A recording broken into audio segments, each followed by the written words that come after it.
2 words. That was one of the shortest chapters in history. Hey, how's it going, everyone? So, I recently read this book, 17, Last Man Standing by John Brownlow, and it was a good read. It was okay. Let's have a look at the Amazon page, and then we'll go through some of the observations I made as I read through the book. And if you like this kind of content, make sure you hit that like button. It'll let me know. So this is the book on the Amazon landing page over here. Let's have a look at, firstly, the description and see if you can kind of decipher if there's any keywords that may be lurking in the description. And right away, you can see behind the events. So before we even get into that, if you want to get someone to click the read more button, you want to kind of have this thing like a 1, 2, 3 kind of formation. So I know it sounds funny, but it's literally a 1, 2, 3 formation. So number 1, they've got this thing. Number 2, they've got this second little short line. And number 3, they've got a shorter line that you can't read the rest until you click read more. All right. Sometimes you can read the whole third line, that's fine, but you definitely want them to click read more. So in this case, they've got the 1, 2, 3 set up. And if you scroll down, let's have a read of the description, okay, and see if you can pick out any keywords. Now, bear in mind, this one is under mystery, thriller, suspense. If you look at the cover page, I'll show you over here. It says 100 years, 17 assassins. So immediately my mind goes to assassins, maybe a bit of military, spy, possibly. So let's see what it says over here. Behind the events, you know what are the killers. So number 1, we know it's an assassin book, and this is related for sure. Diplomacy, maybe. So it kind of hints at something diplomatic, maybe international. So that's a good one. Officially, don't exist, blah, blah, blah. Every government enrolled. So this is definitely like cross borders. Services. It's not employment, but services. So it's kind of assassin kind of thing. Saving the world and 100 years. Okay, yeah, that's fine. So they've already got a few keywords that kind of fits within this genre. So Financial Times best thriller book, it's actually their thriller, best thriller. Killers here, diplomacy, governments, maybe, I don't know, depends on what you look for, maybe dodgy services. It's an assassin's book, right? Anyway, people have had a job before me. I'm the most feared assassin, so feared assassin, maybe feared assassin, potentially, all this stuff. 18 dog eat dog world, and it gets lonely at the top. Okay, so all of this, I can kind of pick out a few keywords, as you can see, and then they've got a little thing over here. Don't miss Assassin 18, which is the next one, due out April 2024. So they're already setting you up to have a look at the next one. Let's have a read of the sample. So this is the look inside. I'm going to scroll to the top. Okay, you've got the cover page. That's all good. And dedication. About the author a little bit. This is what I kind of found funny about the author. John holds dual British-Canadian citizenship. That's fine, nothing wrong with that. I don't actually know many authors who tell people their citizenship. There's nothing wrong, it's just I thought that was kind of interesting, if you like. Okay, so contents, part 1, chapters, many chapters, part 2, 3, 4, very short, 4 part, fourth part, 5, and 6. So there's 7 parts, and you can see there's quite a lot of chapters, 158. So that's interesting. Now, you can also have a read of the first few words if you like. Let's move on to from the publisher. This is the A+ content, and if you look immediately, the imagery.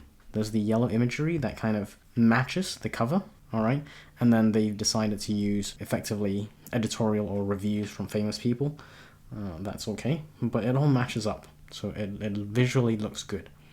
There's more reviews, editorial reviews and such. And let's have a look at the read reviews that mention. Here we go. Keywords: action, assassin, maybe entertaining, thriller for sure. Brownlow, the author, paced, so fast-paced maybe. That's good. Right, I don't know about this one, but all the others really definitely match the book and the genre. So yeah, let's have a look. So if you wanted to have a look in more detail on the cover, it's kind of like the same imagery as the A+ content, so the yellow background with the man coming out of back at the end. So if you look at the A+ content again, yellow background, and then the man coming on the side. I know they could have done like a black background to match, maybe, but in this case, it works because they have a black border that kind of keeps this shape. So it's nice. The A+ content is okay. I'm okay with it. Obviously, quite a few people enjoyed it, but a few people didn't, so there's a few 1 and 2 stars. Just good to know. Now, that's the Amazon page and the covers and everything. Let's have a look at the observations that I've made as I flip through the book. If you're enjoying the content so far, make sure you hit that like button. So first off, this book is about assassins, action thriller kind of thing. There's a bit of spy kind of bits. It's okay. It's not bad. It's a good book. I thought it was okay. As I mentioned right at the start, there are many chapters and quite a lot of them are quite short. One chapter was literally just 2 words. It said "no truck," and that was it. 2 words. And in case you're wondering, it's chapter 62. So feel free to go and check that. My perspective on this, just average, my estimate of the average chapter length, I would say 2 to 2.5 pages was the average. The longest was probably 3 to 5 pages, I think, from memory. So these chapters are not very long. And that's in keeping with the genre. It's very fast-paced. Having shorter chapters kind of motivates the reader to read, the next chapter. It's only a page, half a page. In one of them, it's only 2 words. So let's just finish that chapter and then I can do something else. Let's finish this chapter. So it keeps the pace going. The other thing I found was there was a bit of violence, but it was within my tolerance. So I was okay with it.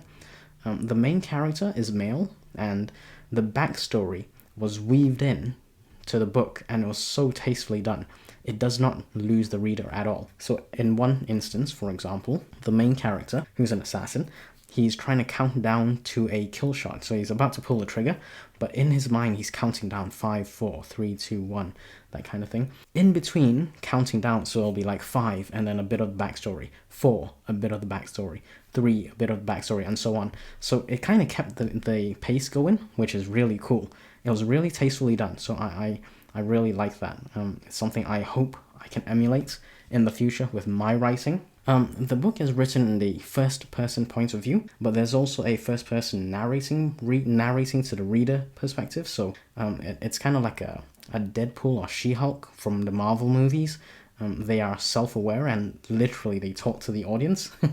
I gotta say, it was a little jarring at first, but I stuck with it. And I got less and less disturbed by the close narrating perspective. And after a while, as I got more into the book, I actually came to expect it later on. So that was good. So I mentioned the short chapters. Interestingly, I got the paperback, and the paperback is printed on zigzag end paper. So that was interesting. I believe that's what you call it, zigzag end paper. So it's got a jagged side. So it made flipping through the book less easy compared to other standard prints. That's something to note. The parts of the book, not the chapters, the parts of the book, so part 1 through to part 7 and that, they all start on the right-hand side of the page. So that's kind of a very traditional book formatting approach, if you like. The action scenes of this book were described in told prose. And for me, I kind of lost track quite a bit, I gotta say. It confused me, for sure, at times. But maybe this is because I'm kind of new to reading these books. I'm new, I'm kind of early in my journey. So maybe for more seasoned readers or authors, the action scenes might be fine. Just my opinion. So action scenes for this book kind of confused me at times. I wasn't following, for sure, at certain times. There was also perfectly balanced dialogue, showing and telling. We learn quite a lot about the industry idea of show, don't tell is actually quite important, but in this case I think there was a good balance between showing and telling and the dialogue. So there were lulls in the story, and that's probably where I kind of lost a bit of interest. But it wasn't really long, so whenever I lost interest, I was reacquired immediately because the chapters were so short, and I was willing to just, read the explanation or description bits. So it wasn't like very long, but whenever I did lose interest, I was quickly reacquired. So that was good. That's something I definitely want to emulate in the future. If I end up doing descriptive or told prose, I would like to definitely try and reacquire the reader's attention as soon as possible.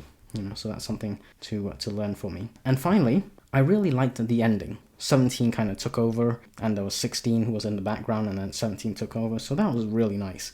And this is kind of like a really cool, happy ending, as far as an assassin action thriller goes. It's very tastefully done. Those are my thoughts. What did you think? Have you read this book? Let me know. Do you agree with my views, or do you think I'm kind of really far out and wrong on some of it? Some of the examples in the book, I thought were a bit far out. Did you feel that? And yeah, let me know in the comments. So until next time, subscribe. I shall see you in the next video.